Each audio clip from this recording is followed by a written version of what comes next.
Good morning, our dear viewers, and welcome to the Camnet Breakfast. I'm Patrick Soko, and today we are discussing load shedding, and we are getting your views regarding how it is affecting you. And we'll be zooming in quite a number of stories that were making the headlines in the news as of yesterday. Just stick around and give us your contribution on the stories that we'll be zooming in, as well as our topic of discussion. To get started, we'll start with our first segment we call the morning booster, so that we can get flexing our muscles.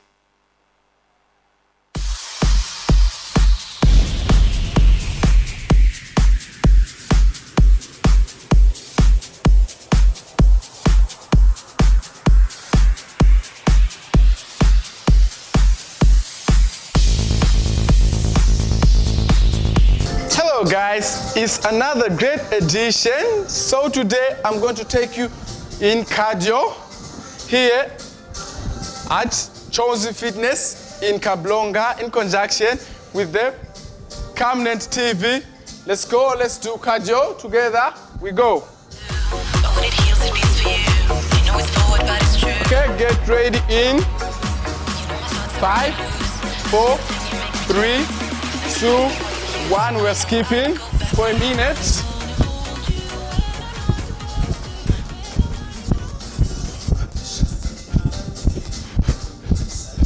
Let's go. Let's go.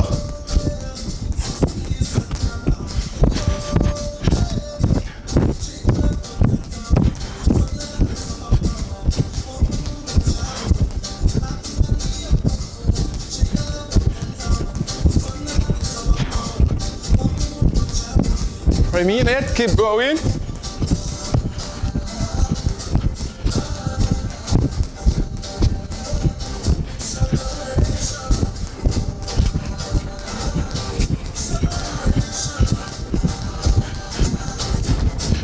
Two, one, and cut.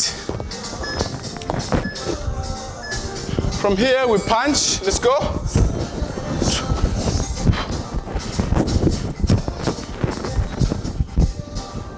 Come on.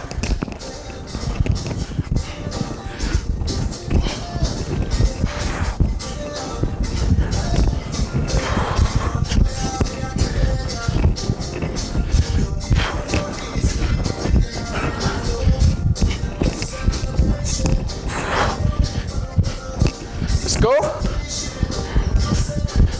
20 seconds.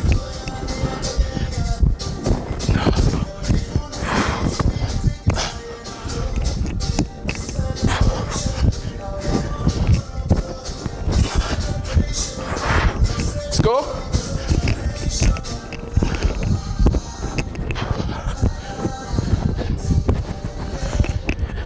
5, 4, 3, 2, 1, and cut. Next one, we're stepping up. 3, 2, 1, let's go.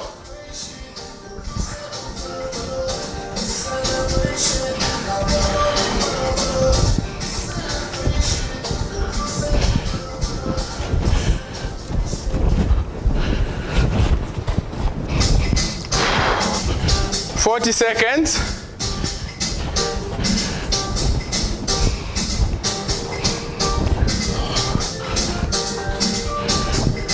Thirty seconds. Let's go.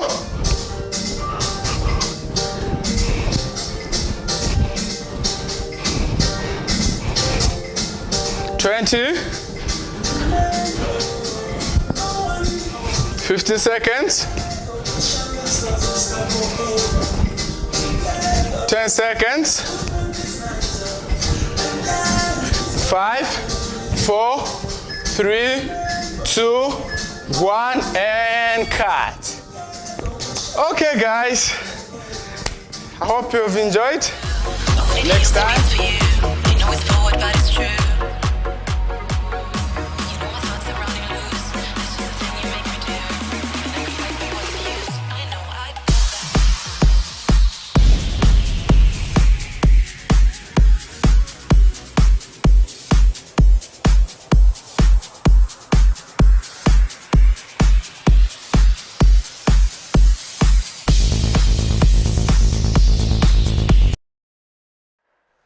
Well, there you have it. That is the morning boost. We do that every morning just to help you, our dear viewers, get exercising early in the morning. And I have in studio my co-host, who is unusual, Katamanda. Hi, how is it going? I'm good. How are you? Oh, good, good. Have you been exercising? Yeah, a little. And yourself? I have, because I've gained so much weight, and everybody when they see me, they're like, "Oh, you have gained this much." So I just felt like, okay, let's start exercising so that we just keep fit, we maintain the body, but just keeping fit. What gaining? What gaining? I don't see it. No, maybe the viewers can tell because at least most of it, they're familiar with my face, so they can tell whether I have gained or haven't gained. But anyway, it's good to be on the breakfast show today with you, Mr. Soko. Yes. And I'm looking forward to everything that we have today. Exactly. We have a full-packed show where, as usual, we are satisfying all the segments. We were just having our first segment, the morning boost, and we're going to have the health corner. Then we also look at how the kwacha is performing against other major convertible currencies. And we also have a recap of the World Cup in terms of the matches that have been played in the semi-final. As you know now, by now, Argentina and France will be up in the final, while Morocco and Croatia will be playing each other in the third and fourth playoff. So it's quite an interesting journey. It has been quite an interesting journey, the World Cup. And we'll be resuming league matches should be next week, where now we'll continue watching the English Premier League, the Spanish Premier League, and these other leagues that are there. So it has been quite a good experience, and I hope you have been watching the World Cup yourself. I do watch some games. Some games I don't watch, but of course it's a World Cup, so everybody has got to just know what's going on, what's happening.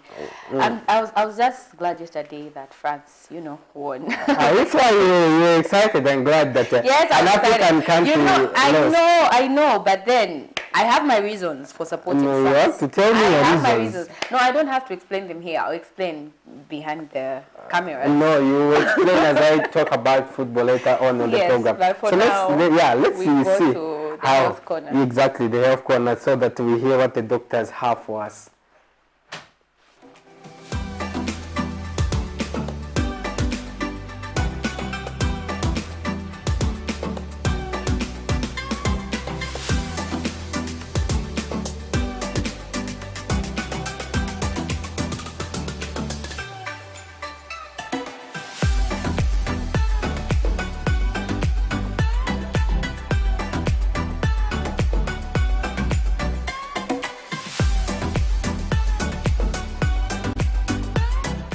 Good morning. My name is Dr. Rafat Basit Masa. I'm coming from Medical Women's Association of Zambia, MWAZ. I'm working in University Teaching Hospital as a general surgeon.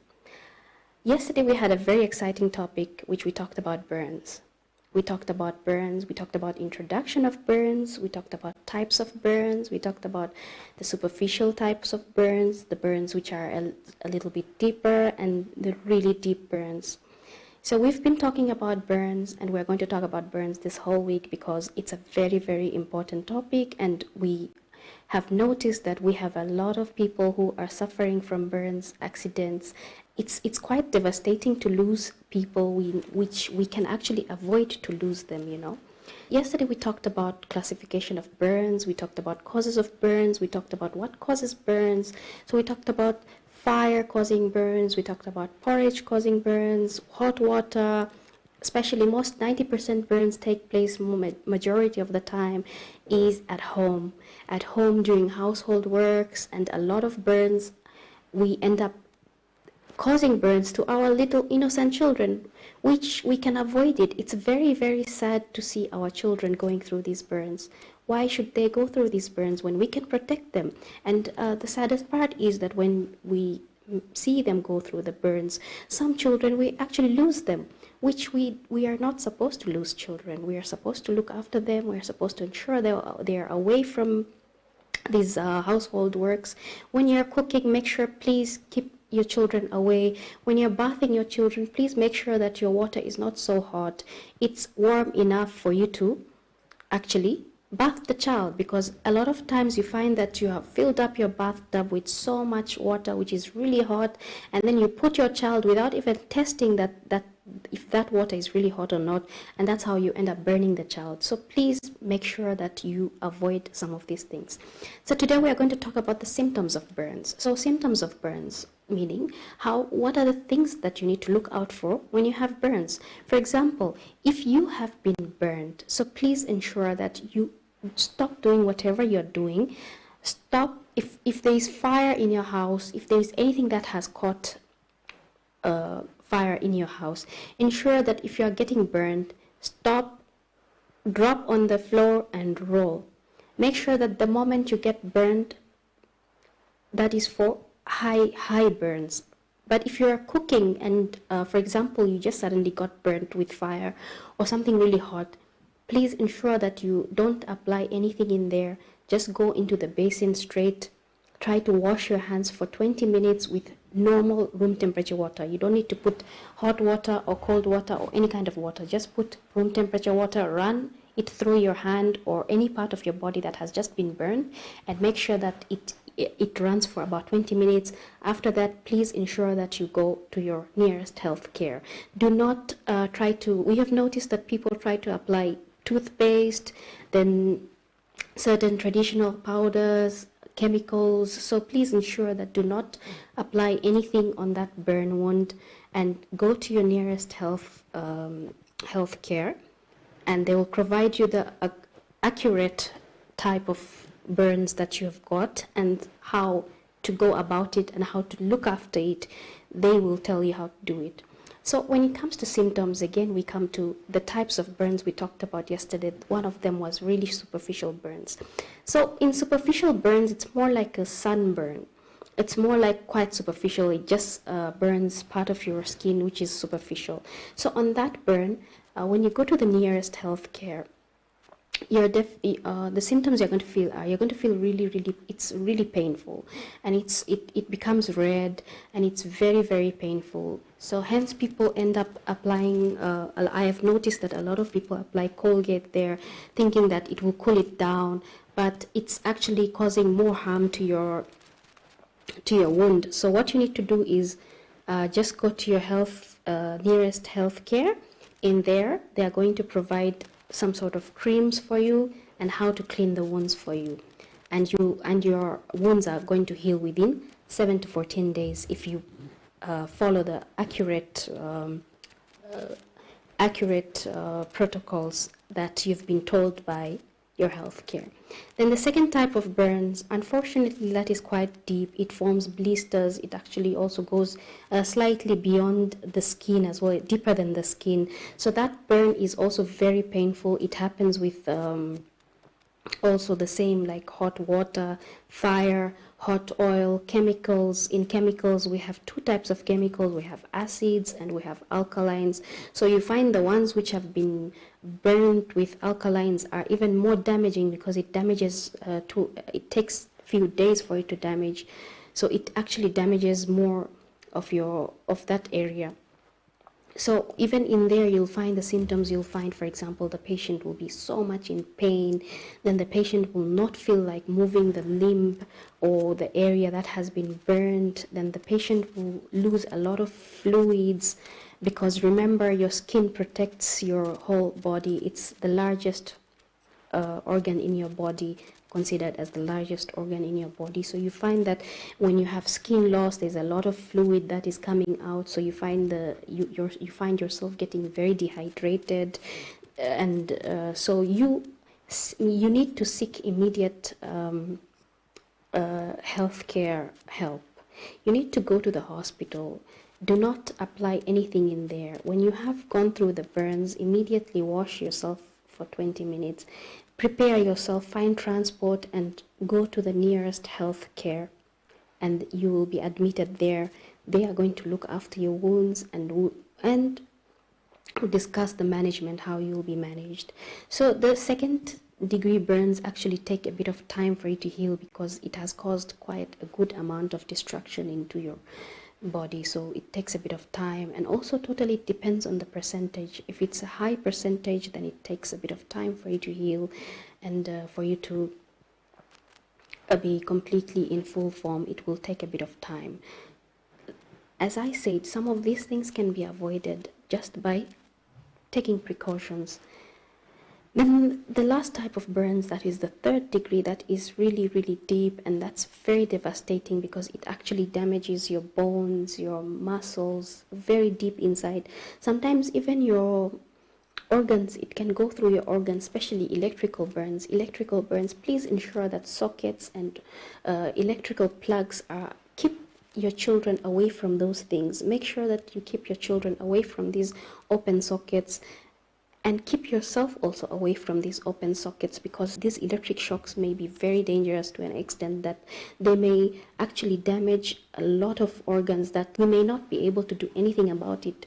So prevention is better than getting the cure. So ensure that you keep all these away from children, because when you get those deep burns, actually your symptoms will be like you'll have no feelings on your body, on that part of the body. If you have been burned on that area, it's going to look very white, it's going to be very deep. Whenever someone touches it, you will not feel anything. So even in those cases, make sure that you take yourself quickly to the nearest hospital, and the hospital will do their best to look after you and to do whatever requires to get you back to your form. So please ensure that we protect ourselves and our loved ones from these injuries, which is avoidable. Please continue watching Camnet TV with us. We'll be bringing you every day new different topics, new different things to discuss with, and every day you will be learning something new. We'll ensure that every day you're learning something new. My name's Dr. Rafat Basit Masa. I'm coming from Medical Women's Association of Zambia, MWAS. I'm working from University Teaching Hospital, and I'm working as general surgeon. So please keep watching Camnet, because we'll be bringing you every day different exciting topics that you're going to learn, and you're going to make life better. We make life better together, and we make Zambia better together. So please keep watching.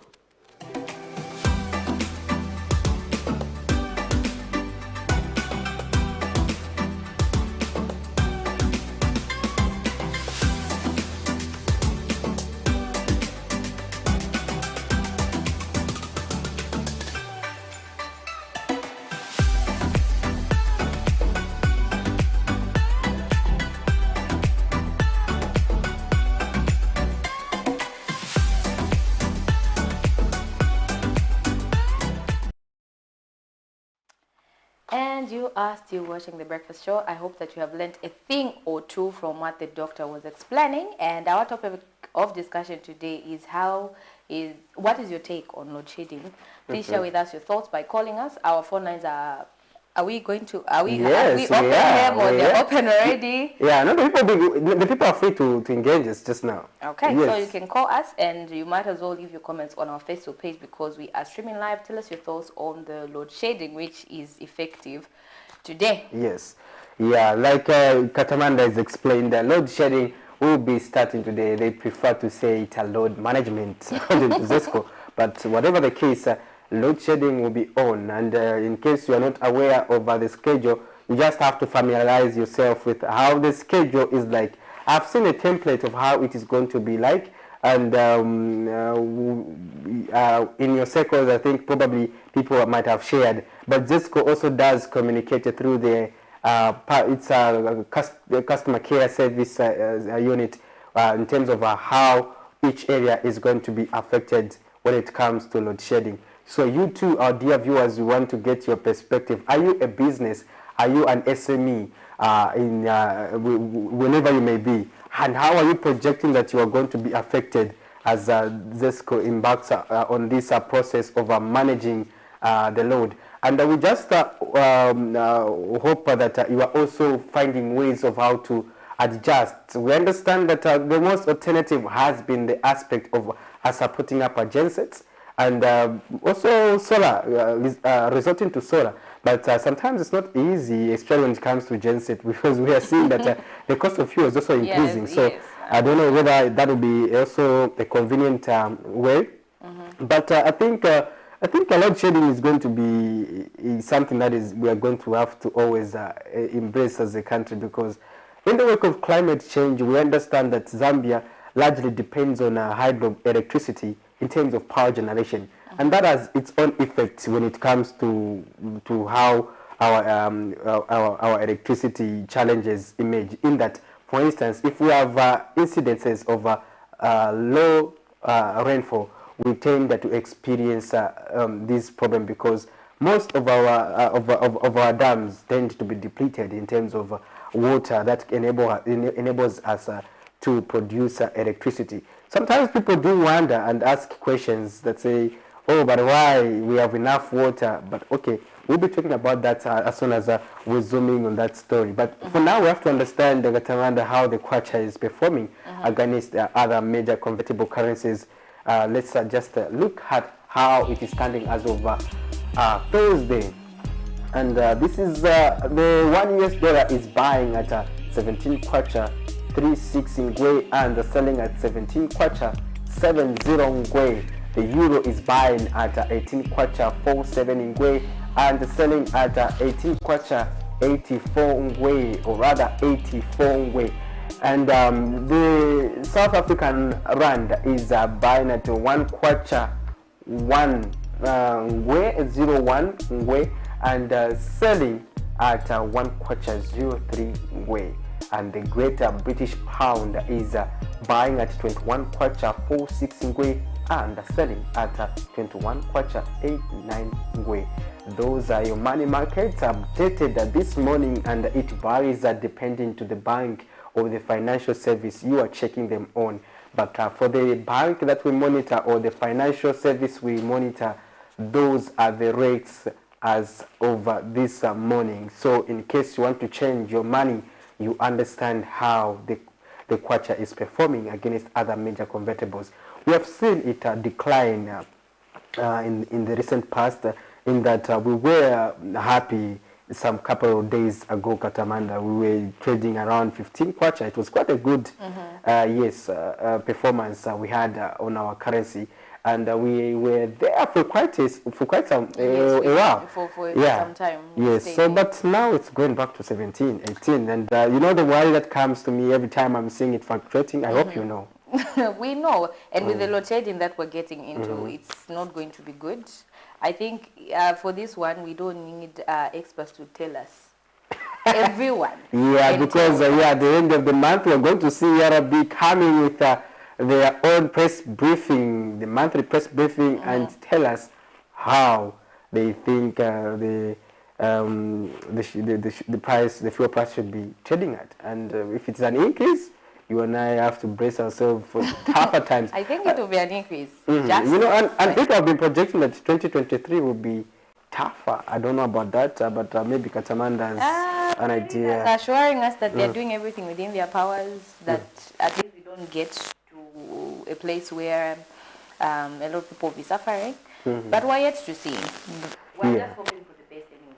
So for now, we look at the World Cup and where we stand. And as I compel Katamanda to tell me why she was supporting France, we look at how the match ended. So here it is. We look at Argentina. First of all, we'll start with the match that was played, and that is on Tuesday. We had Argentina up against Croatia. This match ended 2-0 in favor of Argentina, and that means that they progressed to the final.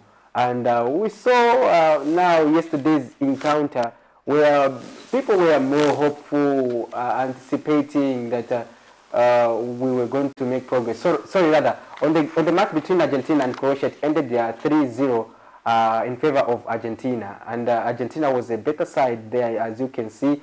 Lionel Messi also managed to deliver a goal. And now they are tied on 5 goals each with France star, and that is Kylian Mbappe. And you saw Mbappe playing a huge role in France's victory over Morocco.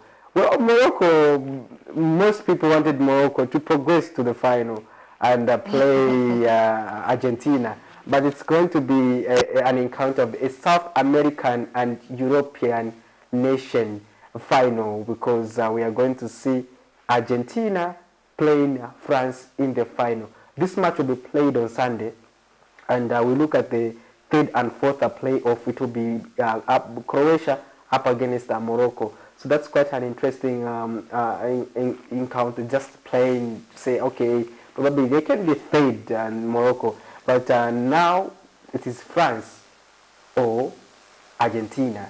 It is going to either South America or it is going to go in Europe, and it's quite an interesting match to watch.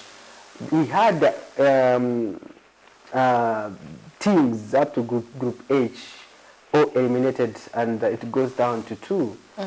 That's how interesting this competition is, Katamanda. But why were you supporting France?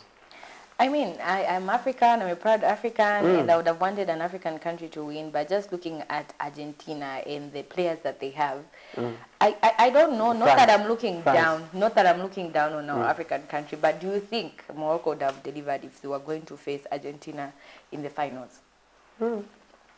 Interesting. No, you know what? You're entitled to your opinion. I will respect it. But it's about trying. You have to continue pushing. You don't have to say. You don't have to say, "Are you going to win them?" You have to beat everyone in order to win for you to be the champion. They did their best. They did their best, and I'm hoping that they'll win against what's the other team that they're going to play against? Yes, I hope they're going to win this time around.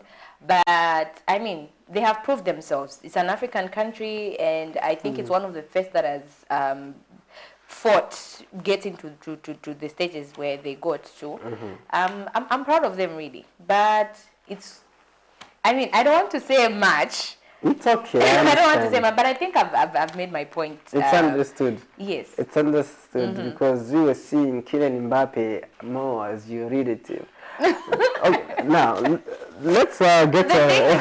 I wanted to see those where, you know, like netball scores where we get maybe 9-2 or 9-0. So it's best if they just face the team that is at least, you know, stronger. But you're not certain. Morocco has had a good defensive side. They've had. And, you know, sometimes when it comes to football, you also have to depend on luck sometimes, because luck was not on their side, because France scored an early goal, and which they managed to contain up to the second half of the match. And France also had another opportunity where they had another goal. So you see, sometimes it has been resilient in terms of their defense, but they were eventually broken. So we cannot do anything about that. But the good part is that an African team was in the in the semi-finals, and it was Morocco. That helps Africa in terms of getting more slots and more recognition when it comes to FIFA giving us more slots for African countries to participate in the World Cup. That is quite an interesting and important gesture there. So we just hope that African countries going forward will continue to be as competitive. We saw huge potential amongst those that were eliminated, such as Senegal. We saw potential in Cameroon. We saw potential in Ghana. Why do you prefer Ghana when they were not there? I mean, we're all African. In fact, Ghana. Yes, you are right. Ghana did put up a good fight as well, but unfortunately, they equally, I think, lost concentration. Their stars there ended up disappointing, but the Black Stars, we were also hoping that they were going to do us good. But we hope that when Africa next time is approaching this tournament, it will be more solid to show that more teams get to the semi-finals or quarter-finals, so that we can have huge chances of winning it. You can imagine an African team playing against each other in the final. Because we know that automatically it's coming to Africa. So we'll be excited. So let's look at resuming some of the stories that are also making the headlines. We'll start with the stories from the court, and that's a story where an assistant manager at the Road Transport and Safety Agency, RATSA, has told the Lusaka Magistrate Court that a total of 10 Higer buses were discovered under the name of the former Deputy Inspector General of Police, Charity Katanga, when he checked their system.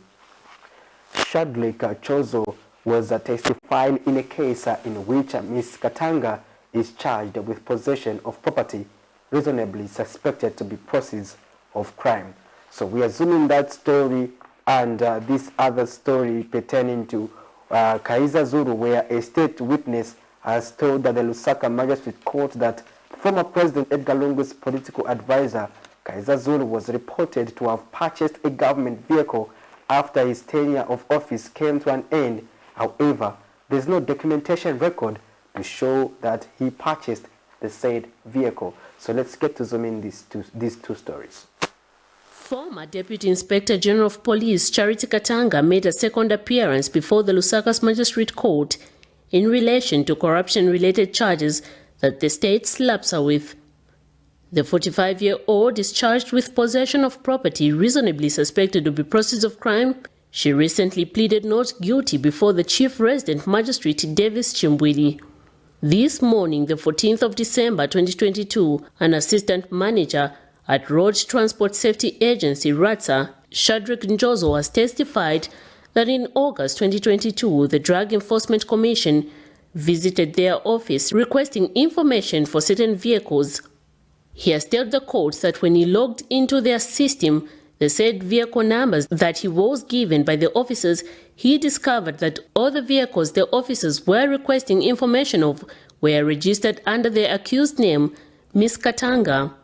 The said vehicles were Higer Zambia Limited buses and 10 in total.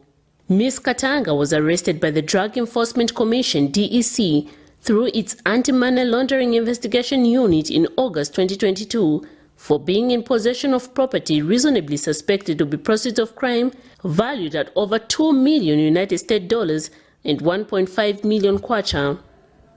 The commission also seized the 10 Higer buses which Ms. Katanga allegedly bought at $2,030,000 United States dollars, each using illegal funds and also cash in a company bank account in the sum of over 1.5 million kwacha.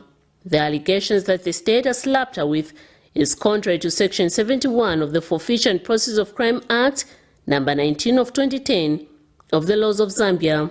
Her defense lawyers, however, have discredited the allegations against her. Trial continues in this case. Miriam Kaimba, reporting for Camnet TV News.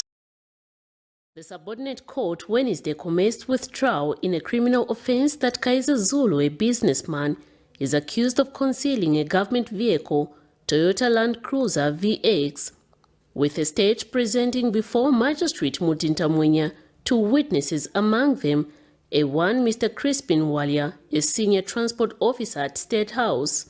In his testimony, Mr. Walia has narrated before court that on the 6th of March 2015, a Toyota Land Cruiser GRZ was bought by the Ministry of Works and Supply, and he was tasked to collect the said vehicle and attach it to the accused, Mr. Zulu, as his personal to-order vehicle.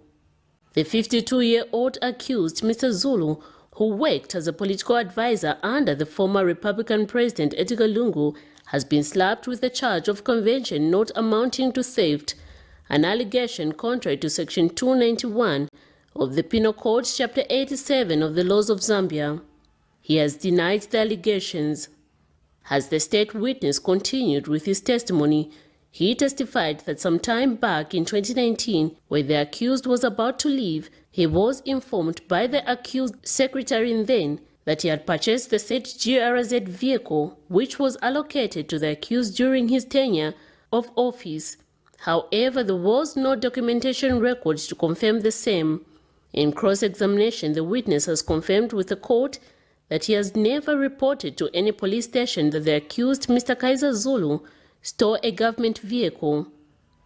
Earlier, the first prosecution witness, Mr. David Musai, a garage owner where the said vehicle is alleged to have been taken for fixing, informed the court that he had made a verbal agreement with the accused to repair the said vehicle. In this case, the state alleges that Mr. Zulu, between the 19th of November 2019 and the 25th of March 2022, unlawfully and without claim of right, did convert to his use a motor vehicle, registration number GRZ 759. The accused was last week granted bail. however, still remains in custody. Sources have told Camnet TV that Mr. Zulu is still in custody for another offense. His case has been adjourned to a later date for trial. Miriam Kaimba, reporting for Camnet TV News. Well, there you have it. Those are quite interesting stories from the court brought to us by Miriam Kaimba. And we saw an interesting story involving former President Edgar Lungu's political advisor, Mr. Kaiza Zulu. Well, quite interesting issues are emerging from the previous government. We are following this case to its logical conclusion so that we get to find out what really transpired and what will be the verdict of the court so that we can be abreast. And interesting enough, we also saw another story where assistant manager at the Road Transport and Safety Agency did testify, or rather shared with the court that 10 Haiger buses were under the name of former Deputy Police Commissioner Charity Katanga. An interesting story there also regarding the former police deputy IG there. It's quite an interesting story, Katamanda, in one sense. 10 Haiger buses, 2.3 million kwacha. The figures are huge. Are just so huge. And, you know, it just brings like a lot of questions in people's minds, and especially in my mind. Like, anyway. I'm not going to say much because... Okay, so I think it points out to the issue of income inequalities that we have in Zambia. I think we have a lot of income inequalities. We see a few people having huge sums of money. Yes. Well, the majority have less. You have 2 kwachas, others have 23 million kwacha in their accounts. Wow, you have 2 kwacha. Yes. So it's quite a problem that we also need to address as a country, because when income inequalities continue to rise, you find that only a few people would have a stake or a say on how things should be run in the country, and that is not fair for others when it comes to ensuring that everyone benefits from the national cake. So you discover that if we address income inequalities, we are moving towards a better country and a stable country, a country that is fair. We promote equity in all sense, even economically. That's what I mean. So in case you want to also add that to this discussion or the stories that we are zooming in, you can do so by calling the number that is on your screen. Remember, we are also getting your views on load shedding and how it is going to affect you, our dear viewers. We want to understand your business. We want to understand your area of jurisdiction so that you can tell us the possible increase. We understand that, for instance, those that are in the manufacturing sector, they will be affected in that sometimes at the time you want to meet a consignment, you may fail to do so because of electricity. You may resort to backup power using gensets or solar power. Sometimes it might not work out because probably budget constraints and other challenges, especially for small and medium enterprises. It speaks to the issue of us diversifying the energy mix of the country to ensure that we have a mix of energy. You know, when we talk about a blend in terms of the energy, we look at various energy sources of energy. At the moment, Zambia largely depends on hydroelectricity, which is generated through water, and we look at coal also. We are also generating electricity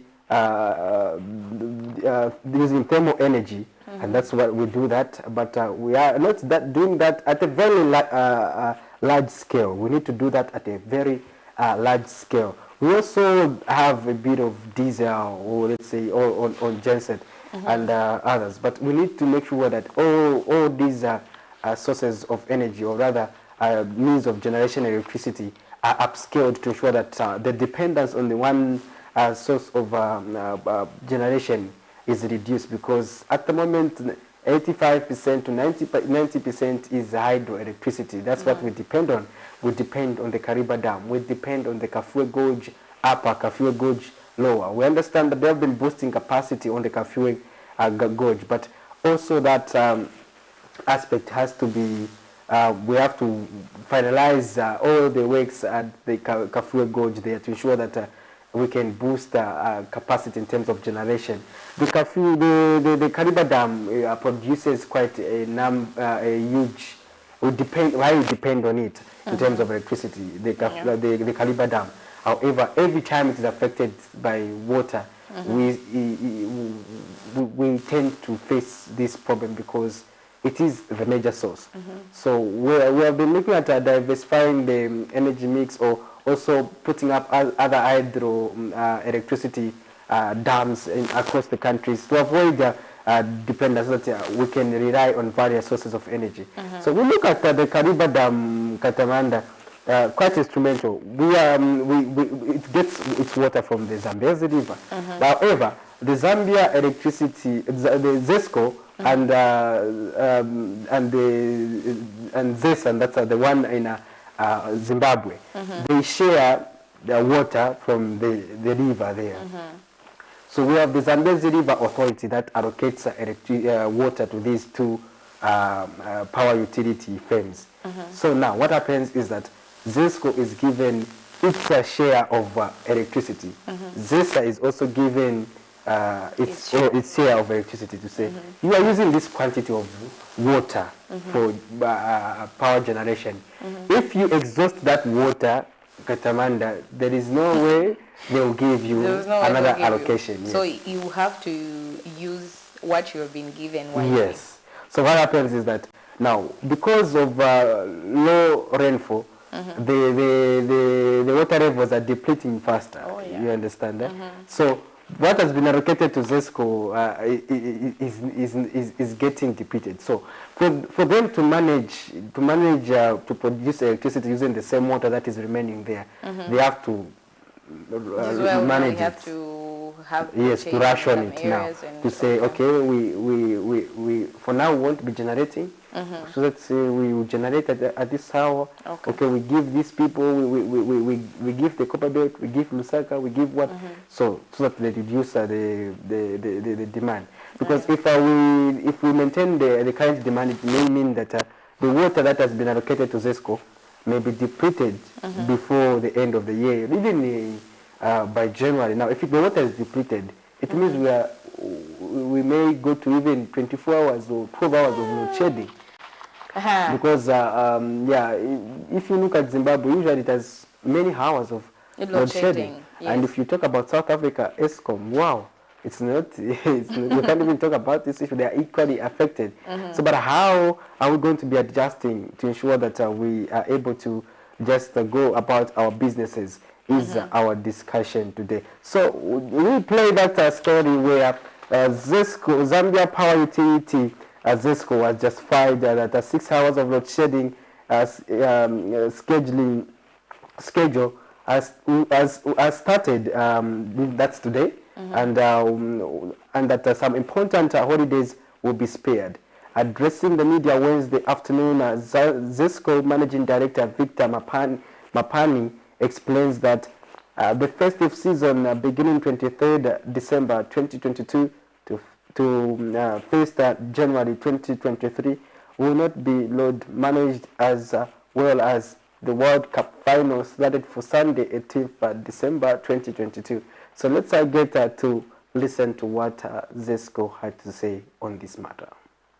Zambians are bracing themselves for days of darkness beginning 15th December 2022, as the whole country is expected to be load managed for 6 hours per day for the foreseeable future, owing to reduced water levels at the Kariba Dam. Addressing the media Wednesday afternoon, ZESCO Managing Director Victor Mapani says the load management is necessary, as any decision to ignore the low water levels could lead to a situation where the power utility is forced to switch off powers for longer periods of time in the future. Mr. Mapani, however, states that any positive changes will be communicated, further urging citizens to ensure that their houses are properly electrified to avoid any damage to property during the switching on and off of power during the process. The ZESCO MD has, however, reviewed that important holidays during the festive season will not be load managed. We want to do whatever it takes to ensure that we minimize any outages during that period. We do know that it will be strenuous. We may have to borrow some water from next year. We can actually borrow some water from next year from Zambezi River Authority, which means we reduce our allocation a little bit, just to ensure that we cover this period. Maybe after that, then we can relax a bit and then start the actual water management. So specifically on the 2 days, all things being equal, nobody should go off.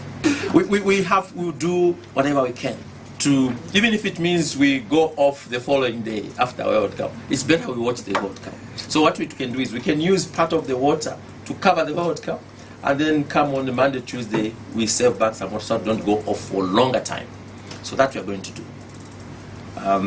So the World Cup and Christmas, New Year, I think we have to do what we have to do to ensure that those days are actually covered well. So we need to be borrowing water for the following day or for the next 2 days to change from maybe 2 hours to 3 hours, but we make sure that Christmas and New Year were covered. That's what we're going to do. Meanwhile, Mr. Mapani says the power utility will continue exporting electricity to neighboring countries during peak hours. He also says the 67,000 connectivity backlog that stood as of 31st December 2021 has been cleared, stating that to date, a total of 75,000 connections have been done. So what type of power do we actually export? ZESCO exports power to specifically Namibia, Botswana, and the DRC. For Namibia, with a crisis in South Africa, Namibia literally lost half the load, basically meaning they switch off their hospitals, they switch off their clinics, they switch off their schools. And so they came through at the early part of this year to request for an additional 80 megawatts. The original was 100, and they asked for 80 megawatts. Now, the 80 megawatts are basically lifeline, that's a lifeline supply. What we have here right now, the way we are going to manage it, we don't need to stop the exports. We don't need to kill off the neighbors' economies. We don't need to do that. So pulling back, we could pull back. We could request them, for example, to step back, give us a 50 megawatts back from 180 maybe to 130. We go into Snail, please, can you give us back a 20? They also start load managing. That part also we are going to do. So we won't actually stop, but we can pull back some power to ensure that we do have adequate power to be sailing through the peak points. The ZESCO MD has further called on citizens to familiarize themselves with the load management timetables for their various areas, while clarifying that these are simply a guide, as they are subject to change based on various circumstances. Zipporah Mshala, Camnet News, Lusaka.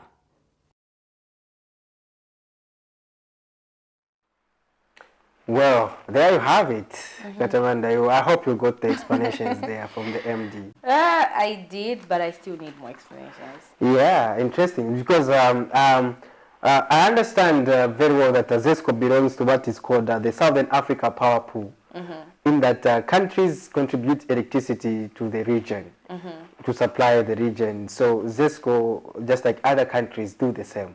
Then they distribute the power. So, the argument has been, Zambians say, but why would you continue giving them electricity when us we are equally affected? Yes. So I think that's a question that always comes, Katamanda. But the thing is that when you are working in a region, you also owe, because of these agreements that are binding, and within the region, you'd see you have to also uphold those agreements. So you'd see, for example, in South Africa, if it's the situation is worse, they can equally depend from the Southern Africa Power Pool. They say they can get from Zambia. Okay. You understand, eh? So those modalities are there. So Zambia, if a situation goes to the west for Zambia, Zambia may equally depend on Namibia, other countries as well. So just like that. But they are saying, but I wonder, I've seen other opposition leaders like Mao Sampa, the member of parliament for Matero constituency, he was actually saying they shouldn't even be accusing, because others have equally given, the theory here is climate change, you understand? Yes, yes. To say because we are having low rainfall, hence we are seeing that there is there's this low water levels in our water bodies. But however, the others are saying it is not about climate change. It's not about the low water levels. It's about ZESCO satisfying its let's say the foreign exports of electricity. You see, they have the opposition members of parliament are arguing, and partly the MD also clarified. I hope you heard where you were saying to say if Namibia is having a major problem, we also we also have to help them. We don't have to collapse economies in the region. You understand that? Yeah. So even them, they are doing that to also help other economies or sustain themselves. But however, it is mostly also going to affect Zambians as load shedding is coming. I don't know what plan have you put for yourself? Are you going to just endure the darkness? I mean, we like, personally, I don't have any other option but to just cope up with the situation, because there's nothing that I can do at the end of the day. We already have, like you said in the beginning, like this is the only source that we have at the moment, unless if we start depending on other sources like maybe solar and the other things. At large scale, yes. Yes. So until then, but for now, there's nothing that anyone can do but to just cope with the situation. You just make peace with the fact that there's nothing that you can do. ZESCO has already made the announcement and it's effective today. I think we have a call. Let's take that caller. We hear what our viewers have to say. Hello, good morning. Hello, madam. Camnet TV, right? Yes, sir. How are you, sir? And what's your name? You can go ahead with your contribution, sir. Yes, I think we are one of the countries that has the potential to put one energy problem. But it seems the investment we are making in the energy sector even as now. I know that I think we are going to number. The water levels are quite low. But what that expects me was that we look at the situation of the government. Already we have been about it, high gas under the name of the system. And if you are there is enough investment in the energy. And if you are so many cases are in court, may we praise the government. So many cases are in court. We are organizing how to all those things. And this context, you wonder Zambia has no potential to handle this in the energy. Right now, we are going to do this. That has been good to affect the economy. In other words, I'm going to say that it is our own making, because administration in most of the institutions has not been done properly. And they are always doing proper monitoring to an extent to where people have been taking these companies and looking to themselves and to the government. Just for years. We hear a lot of companies that have been taken in jail. And today we are doing that I was still in Camnet. But it doesn't started now. This is a long-term process. Capture a goal. How long will it be around? That project should have been completed a long time ago. We are talking about solar. Environmental resources get something. Many countries do not in June, solar farms. Why can't you not go that way? If I don't leave it and preach to other countries. Anyway, because ultimately, we talk about empowering people.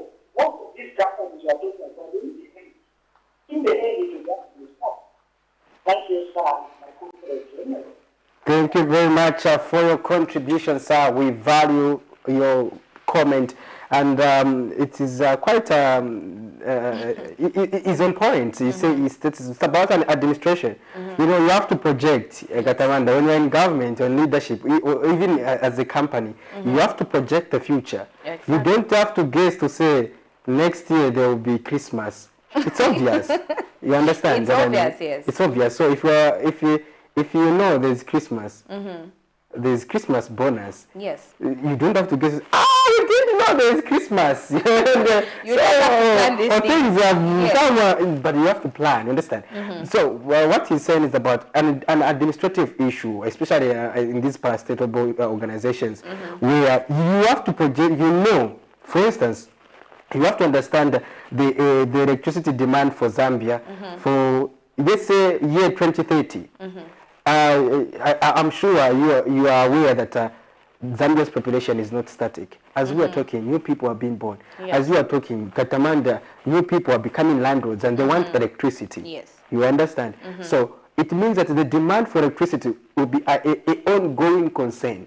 So every time when you are planning as a country, you have to also project, because we remember both the PF and the UPND, we were bragging earlier this year to say, we ended load shedding. We've ended load shedding. There will be no load shedding. The PF said, we have done, the shedding is a thing of the past when they were campaigning prior to the elections. When the UPND came into office, they said, before they came into office, they said, there will be no load shedding. And now they are in office. They said, we ended load shedding. Now this is December.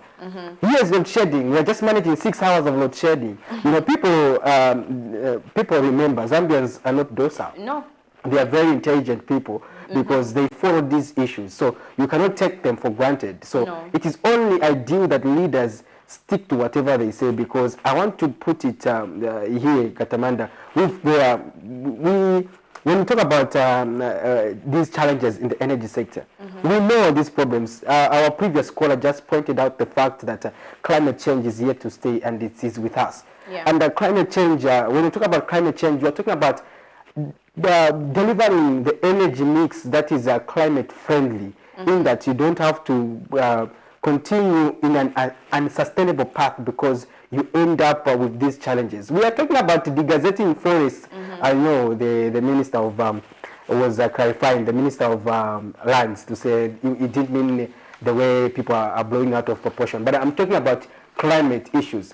If you talk about forest reserves, they are important assets in that they help us, they serve as recharge zones, and they help us to generate this rainfall that we are crying for, that it should fill the Kariba Dam. But if we are not conserving these resources of water, let's say conserving the Zambezi, in case we are not aware, Katamanda, the source of the Zambezi River is that it's still under contestation, as the people want to put up a mine there, because now, if they put up a mine, they're disturbing the ecosystem. Yes, that's so now, if you disturb the ecosystem and you still want the country to be receiving normal rainfall and to be able to fill the dam and for you to satisfy the demand for electricity, how are you going to make it? It's not possible. You see how complicated it becomes. So energy, or this problem of electricity, is an energy problem much as it is a climate change problem. So we should be looking at other ways, for instance, of generating this power so that we also conserve our environment. As long as we don't take care of the basic science tells us, as I say, rains come from the trees. Yes. So if we don't have these trees, we continue deforesting while we are trying to foster agriculture, while we are trying to foster mining, we go into unsustainable environmental activities. It means that we are destroying our country, and we are affecting the economy, because energy is a catalyst to national development, and there's no two words about it. There's no two words about it. And it is just a critical catalyst. Energy in terms of the fuel, energy in terms of electricity, they drive the economy. Exactly. You and I are able to talk to our viewers because of electricity. But for IBEX, I'm sure we are already best for ourselves, because here we usually run on genset for 6 hours, 2 days on genset. So for me, this load shedding when I'm working here, it won't amount to anything. Yeah, because we experience this. We experience this almost every day. Every day. So we are just going to be. It's just that others will also get to experience what we do. Yeah, very true. What other but stories? zooming into another story that we had, and this one, Miriam Kaimba is the one that did it. The Opposition Patriotic Front Formation and Publicity Chairperson, Raphael Nakachinda, has stressed that the statement recently issued by the Inspector General of Police, Themi Kajuva, that the police will be summoning anyone questioning the demise of late former Kabwe Central Member of Parliament Totwanguluwe is a threat meant to intimidate the public. So let's just get to zoom into the story and then we'll give our thoughts when we come back. This IG never paid attention. Instead, they turned the complainant into a victim. They reined him in and victimized him. Now in his death, Kajoa wants to become a champion.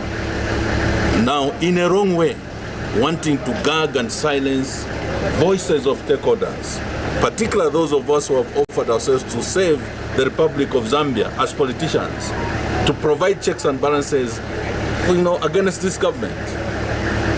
The statement threatening individuals that are going to start summoning people to go and inquire. The advice we want to give for purposes of fairness and if he's genuine about those inquiries. Number one, he must summon Misaka Indechilema, President of the Republic of Zambia. Number two, we must summon Mr. Garin Kombo, Minister for Local Government and Rural Development. Then some of us can follow. Because Garin Kombo came to the funeral in Kabwe and he said he is coming to deliver a message on behalf of His Excellency the President to pay his condolences. Two, to also state officially that as a government, the death of Honorable Tutu Ngurube has left more questions than answers. Officials in the People's Assembly treated as though they have attending Parliament at the invitation and pleasure of presiding officers.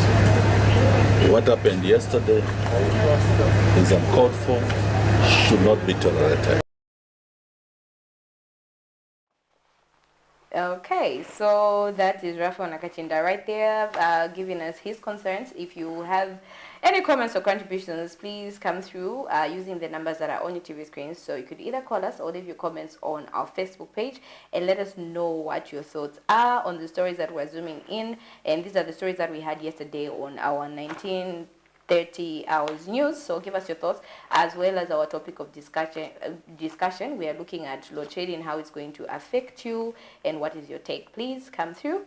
Mr. Soko. Interesting. Mr. Nagachinda, well, you say, always be careful whatever you say. Exactly. The people suggested to say they suspected a foul play in the death of Mr. Tutwanguluwe. And the police just said, okay, it seems you have more than us. Come and help us with investigations.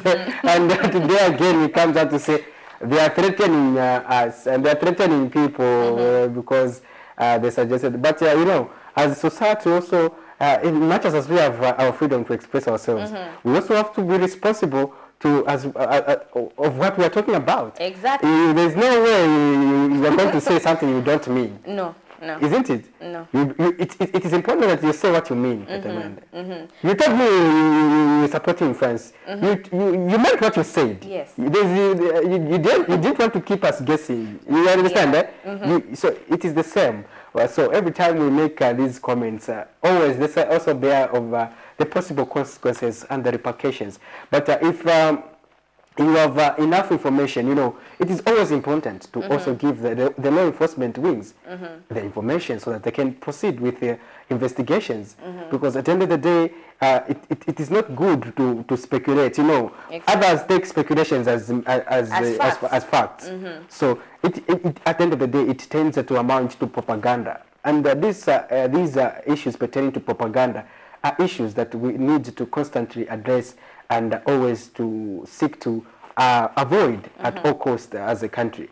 So if you look at the political discourse and the social media space, most people in a quest to seek relevance, they tend to post all sort of things. But I always remind the people that always mind what you post, because whatever you post may be used against you. So it is always vital and important to ensure that you just say what you want to say and be ready to defend what you say. So that's the... And I think it's important when you are passing out comments, make sure that you have evidence that is backing you up to show that this is what I mean and the facts are here. And like just saying them based on political differences, just because I am not into power, I feel like I can just come on to you because you're into opposition. I think that shouldn't be the case, because at the end of the day, we're one Zambia, one nation, because whatever you do will affect each one of us as a nation. And it's not only us Zambians who are going to be affected, because there are other countries that are watching us, the way we conduct ourselves towards each other and the likes.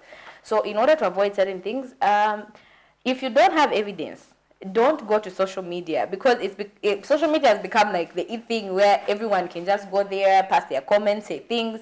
But if you don't have evidence to back you up, please and please don't post anything, don't say anything unless you have evidence to back you up. Let us allow these people who are in authority work based on the facts that they have, and like just attacking them. Unless you have evidence, then you can oppose them. But if you don't have evidence, just stay in your lane. Yeah, you're right, Ketamanda, when you say that, yeah. Because, you know, social media excitement sometimes, maybe I want to own it in Dine Makamba, so you understand, eh? Yeah. That tends that sometimes it may land you in problem. But however, he's suggesting that the police are just threatening them for threatening the public for issuing a statement that there will be someone in those that suggested that there was a foul play in the death of Mr. Tutu Ngulube. Mr. Tutu Ngulube was a lawmaker for Kawe Central, former lawmaker for Kawe Central. Under the Patriotic Front, he served, and he just didn't make it in the previous election. And he has been a vocal politician in terms of providing checks and balances. He also has been a proactive lawyer. And may he so rest in peace. And however, we see that even after his death, issues still continue to emerge around him. And the police have been said there will be someone. So we'll be, as a newsroom, we'll be also following up on that aspect to say, who is being summoned? What did Katamanda say? Did Katamanda say she knows something? Yeah, but it is always important that we say what we mean what we say, so that when we are, like you said, when you are taken there, you be able to provide backing to say, yes, I think this is this would help you with your investigations as the police. So here is what I know. So we can proceed from there. Sometimes it's not good to always alarm the nation. Because no wonder we always advise people to always stick to credible media houses in terms of seeking information, like Camnet TV, where we only give you what is true and what is authentic, and we won't add or subtract what has been said. We'll give it as it is. Yes. Yeah, so do you have any other story we are looking at? Yes, we do have something from the minister, and this one, the story was done by Zipporah. The Minister of Labour and Social Security, Brenda Tambatamba, has revealed that Zambia has, as of December 2021, recorded a decline in the unemployment rate in the country, standing at 17.4 from 19.9 in 2020. Zambia is still one of the countries in the world with high unemployment levels, as 6.5 million people out of its employment population of over 10 million are not in any type of employment. Speaking when launching the 2021 Labour Force Survey and the National Productivity Report for 2019 and 2020, Minister of Labour and Social Security Brenda Tambatamba, however, notes that unemployment levels in the country slightly dropped in 2021, as they stood at 17.4% from 19.9% in 2020. She adds that the current administration's plan of using small medium enterprises SMEs may further help to reduce the high unemployment levels. The proportion of the youth not in employment, education, or indeed training, or what is abbreviated as NEET. Simply put, the youth that are neither in school nor in employment. Currently, 51.4% or 3,355,155,000 of the youth between the ages 15 and 35 in Zambia are not in employment, education, or training. The new Dawn government has acknowledged the challenge of achieving national development goals and seeks to leverage on this demographic divide by investing in the current and future skills for the future for our youth. Ms. Tambatamba has also reviewed that the ministry has launched a computerized psychometric testing system which will help in making employment in government more transparent, as it is a digital system that will choose candidates based on merit. When we talk about prudence in the management of resources, we are walking the talk. Through this computerized psychometric testing system, we are achieving coordinated positive growth in the delivery of public services and a reduction in government expenditure. Simply put, this is a cost-effective way of delivering government services to all parts of our country. Meanwhile, speaking at the same event, Zambia Federation of Employers President Marangoma says the education system needs to provide skills that are in line with market demands to reduce on high unemployment levels. So we have ended up with a skills development system that is not informed by the industry needs. Hence, the training institutions releasing graduates who are not able to be taken on by industry. And if they are taken on, industries have to do some retraining or reskilling in order for them to fit into it.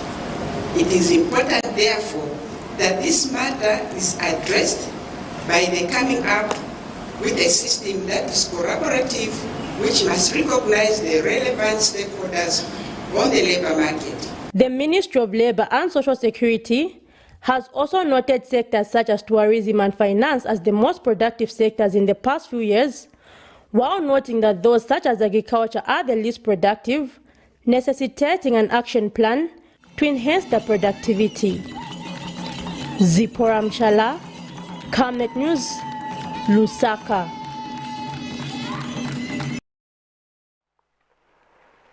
Well, welcome back. You are still watching the Camnet Breakfast Show with me, Patrick Soko, and Katamanda. We are in the dying minutes of our program, but quite interesting stories, Katamanda, coming there. Very interesting, and just the unemployment levels. Yes, in fact, there's a reduction. Who should we? There's a reduction? Yeah, according to the report of last year, there was a reduction compared to 2020. So probably even this year there's a reduction. So we need to do more as a country in terms of job creation.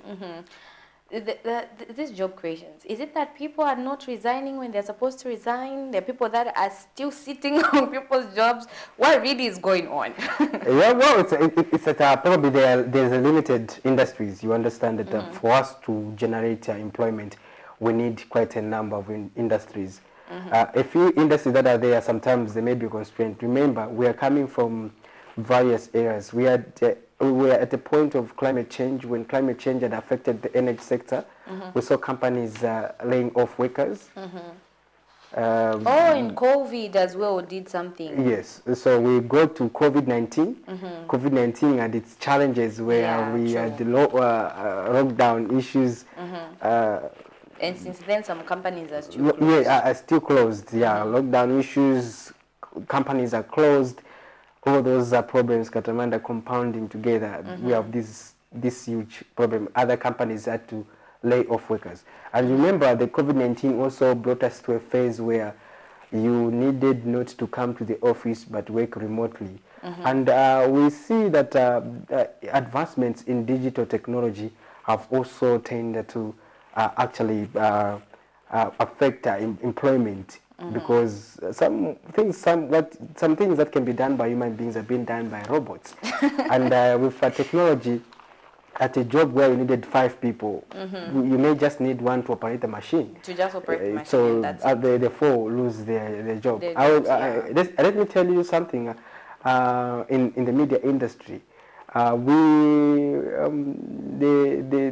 pilot and the camera person lost their job ever since a drone was introduced. So it means that as a journalist, you can do it yourself. You are filming, you are running the drone, you're filming whatever, you do everything. So you understand. That explains it. So technology has somehow stolen people's jobs. Yes, so also that factor added on. Now, that's why they say you always have to upgrade yourself. That's true. Time and again, you have to always be unique to be able to do things others would not do. You be able to, you become irreplaceable. Even a machine should not be able to replace you. You'll be able to innovate, find ways of doing or working better. So it is always important, because where we are going, even in the mining sector, there is high levels of mechanization. So you discover that we have these huge machines that are doing the work, as opposed to people who pick and shovel. It's no longer that case. So you'd find that this huge machine, if you go to a mining site, like this big mining site, you'll be shocked that this entire room would be equivalent to the earth moving machine, like let's say a bulldozer. So you can imagine that. So there's that aspect that has also come, and they're talking about the mining sector, Katamanda. We have also seen a decline in terms of employment, which is because we're also looking at the pending issues that are in the mining sector, like recapitalizing Mopani mines on the copper belt, looking at also the KCM Vedanta issue, where this matter has been in court, though the government and Vedanta have opted to resolve this matter off the court. But at the moment, the mining is not operated as it should. So you know that what that means? It means suppliers, contractors, the workers, they were supposed to be at KCM when it is operating at optimum level, are not there. So you tend to see a reduction of employment, even on the copper belt. So we look at these challenges. If you look at them cross-cutting, they tend to compound this lack of job issue that we are facing at the moment. And you know, job creation is one of the premises in which the United Party for National Development Administration, UPND, government was voted in, because we saw a majority of young people were voted for the UPND, given that they promised quite a number of issues to address when they are given the authority to run the government. And that brings me to one of the stories, Katamanda, that young people had a meeting yesterday, and that's the YMCA. So we are going to also zooming in this story where young people led by the Young Men Christian Association demanded to be counted in the governance of the country in various sectors of the economy. And they were speaking during the commemoration of the YMCA annual National Youth Camp, being observed under the theme Occupying My Space. So this is a story where young people were raising their voice, and just to say we want to participate in entrepreneurship, climate change issues, and other governance matters, politics. But if you see, let's talk about politics, you'd find that the more people are participating are the elderly, and the young people are on the back seat. And only a few members have made it to be in parliament, only a few. But so we are looking at, when we're talking about youth opportunities and youth empowerment, we need to look at it holistically, and the government has an obligation to achieve this recommendation, because it is also the youth that put them in office, because we saw them during the August 4th. We saw a number of them that just woke up early in the morning to just go and vote, because they were tired with what was happening, and they were hoping for a better future. Yeah, so some have gotten jobs. We saw some teachers, we saw some doctors, nurses that got jobs, that were employed, and some people that were employed are not really like youths. Exactly. But I think we're headed in the right direction. Yeah, we are. Certainly, this is the UPND is just starting. We are hoping that next year, 2023, will be better. Though others have projected that it will be tougher, considering a number of what is going on. So we zoom in this last story pertaining to the Young Men Christian Association.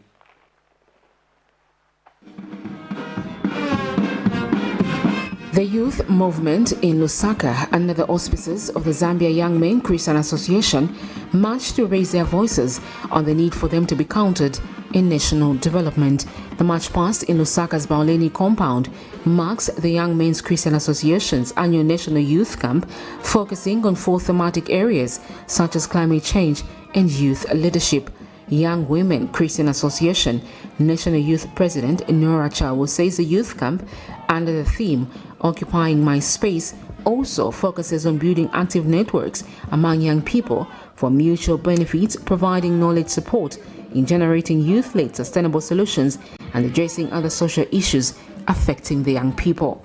We chose this theme specifically for young people. It's time we believe that young people should take up roles, young people should be in the driving seat. So at this youth camp we have specific area which is governance, we're looking at leadership, innovation and technology, agriculture, climate change, because just from the theme itself, Occupying My Space, we want young people to take up roles in all sectors. The government has provided a platform through the decentralization policy, whereby development and key decisions have been taken to the grassroots, where the youths can take part regardless of each and every place that they are in. So my interest mostly is on the part of the ignorance point of view in most of our youths, which we want to try by all means to limit, because you find that there's a lot of opportunities at the grassroots, at the ground, in a lot of civil society organizations and the government institutions, but we are not fully utilizing them. For the youth, it's not just about seeking employment, but becoming employable. In this regard, Jackson Mongasa, who is visually impaired, says disability is not inability or incapability. So many people can't tell that I'm visually impaired because with the way I look, and I don't want people to look down upon persons with disability, because the expectation of many, they think when a person is disabled can't look good the way I can look or the way you can look. They are expecting a person with disability should look scruffy or dirty or begging in the street, of which that's not the point. Simply meaning disability is not an inability, no incapability. I am capable to do anything that able-bodied can do. Youth should take part in government making decisions and be leaders not only in the community but also at government levels, because when youths are there to make decisions on behalf of fellow youths, then we all benefit. So basically when we're looking at health, my specific area is sexual health. It is very important for us as youths to take ownership of our sexual health, and in the aspect we're looking at STIs, we're looking at HIV and AIDS, we're looking at early teenage pregnancies. We've noticed that in Zambia it's HIV and AIDS and teenage pregnancies are on a high. It is time for us as youths it's time for us as youths to take ownership of that, educate ourselves. The young people stood up to have their voices heard and send a clear message that they are ready to actively engage in national matters on governance, entrepreneurship, climate change and health, among other issues. Sharon Kalimbula, Camnet News, Lusaka.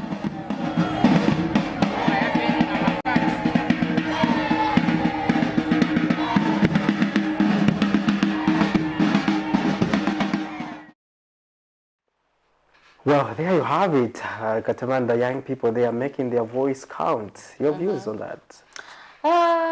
First and foremost, I would just like to congratulate each and every person that was there. We saw that man who is disabled.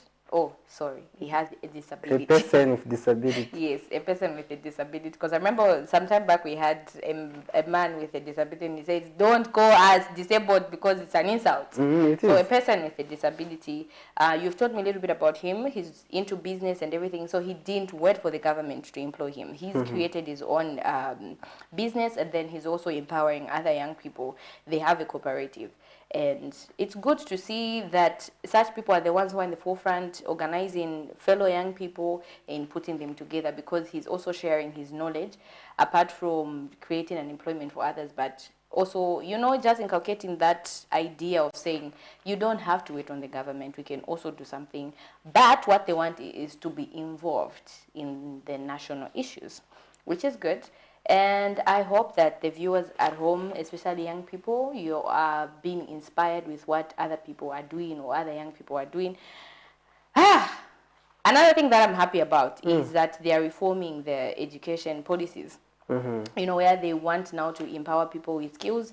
They want people to be more focused on skills, agriculture, entrepreneurship. These are subjects that they are working on making them a compulsory subjects, where we shouldn't just be going to school and having this mentality like, oh, I'm going to be a journalist like Mr. Soko. I want to work as an editor. There are other things that people are good at that they can do. For instance, we have agriculture, we have entrepreneurship. If people are trained in these skills, we are not going to have a huge number of unemployed youths because they will create employment for themselves. Yeah, very wide perspective there, Katamanda. You are right, and I've seen President Hakainde Hichilema direct the political will in terms of this aspect, where he's actually particular to say mathematics and English should not be the measure of intelligence, and should not be a disqualification to someone achieving their goals. Exactly. You understand, because sometimes you may not be good with mathematics, but that does not take away your creativity in art and your creativity in, let's say, bricklaying and other things. It does not take away.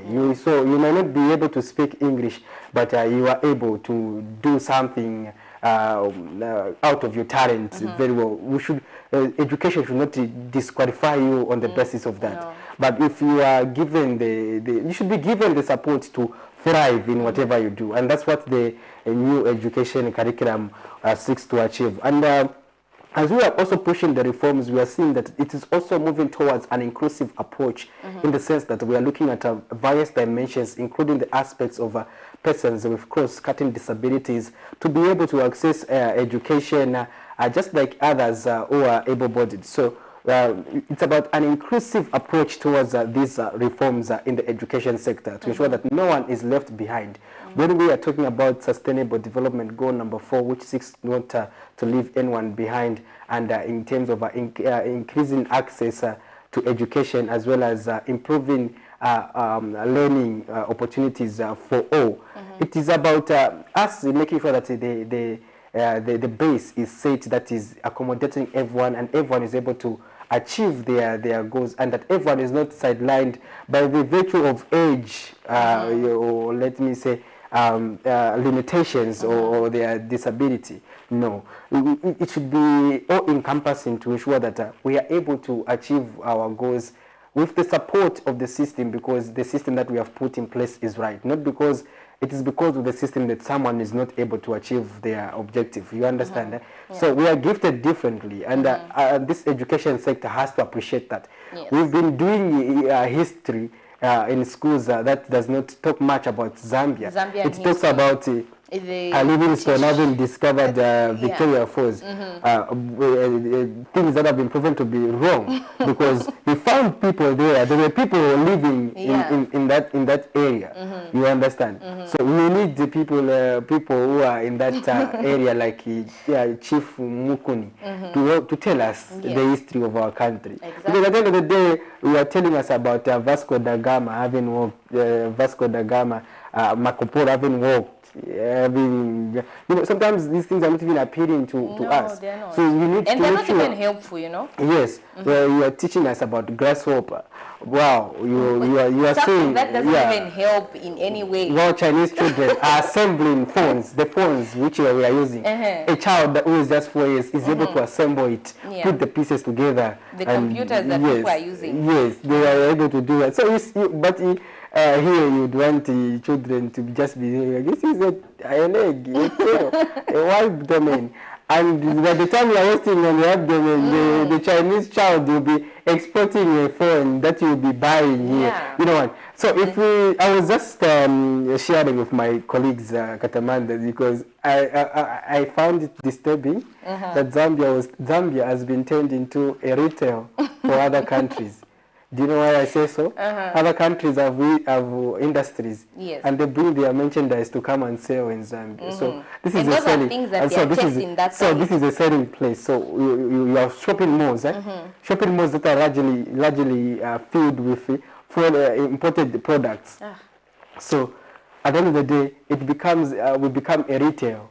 Then they have industries. They say, okay, where are we selling it? I think market Zambia. There. Let's put up a mall. We sell our stuff there. So, but as Zambia, also we need to be approaching other countries aggressively and ensure that we also industrialize and make sure that we compete, because at the end of the day, there is no shortcut in that. The more you export, the better the currency, and that's how you increase, you sustain the economy. If your economy is import dependent, then it means you cannot achieve much as a country. You need to be an export economy. But an export economy, Zambia largely depends on copper. But we need to maximize on traditional exports. In the agriculture sector, traditional exports. We are seeing countries, other industries that are doing good in terms of contributing to the export base of non-traditional exports, which is good. But we need to do it at a very large scale. Exactly. But anyway. How are we winding up? How are we winding up? First and foremost, it's always an honor just being on set with you, and just having to sit down here, being explained to about everything, because when I'm here, it's more like I'm a student. It's more like I'm a student, so I'm like learning and learning and learning. That's one thing that I love about the team that we have here. You people are always willing to, you know, just teach somebody and just, you know, guide them through the right path, which is good. And not forgetting the viewers' comments and contributions, because we have a couple of text messages on our Facebook page.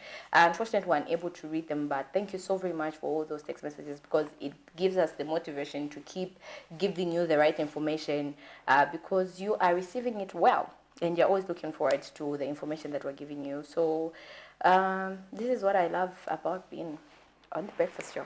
Thank you, Katamanda, for being my co-host for the Thursday edition Camnet Breakfast Show, Governance, Policy and Politics.